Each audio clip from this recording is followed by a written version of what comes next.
Guys, അപ്പോൾ എൻ്റെ വീട്ടിലെ സ്പെഷ്യൽ എന്തെന്ന് വെച്ചാൽ ഇന്ന് ബീഫ് ഫ്രൈ ആണ് കേട്ടോ. നല്ല ബീഫ് ഇങ്ങനെ വരട്ടിയെടുത്തതാണ്. നല്ല മല്ലിച്ചപ്പും മുളക് പൊടിയൊക്കെ ഇട്ടിട്ട് പച്ചമുളക് ഒരു 10 എണ്ണമൊക്കെ മുറിച്ചിട്ട് അതിലേക്ക് കുറച്ച് മല്ലിപ്പൊടി മുളക് പൊടി ഒക്കെ ചേർത്ത് നല്ല അടിപൊളി ബീഫ് ഫ്രൈ ആണ് കേട്ടോ ഗൈസ്.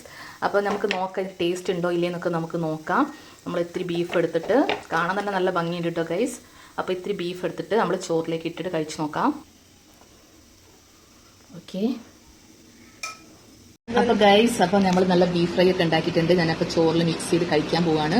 നല്ല ബീഫ് നന്നായിട്ട് വെന്തിട്ടുണ്ട്. അപ്പോൾ ഇത്തിരി ചോറും ഇത്തിരി ബീഫും കൂടി എടുത്തിട്ട് കഴിക്കാം.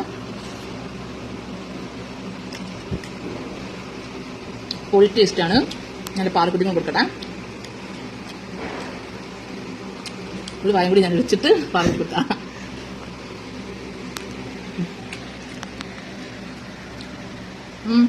അപ്പഴേ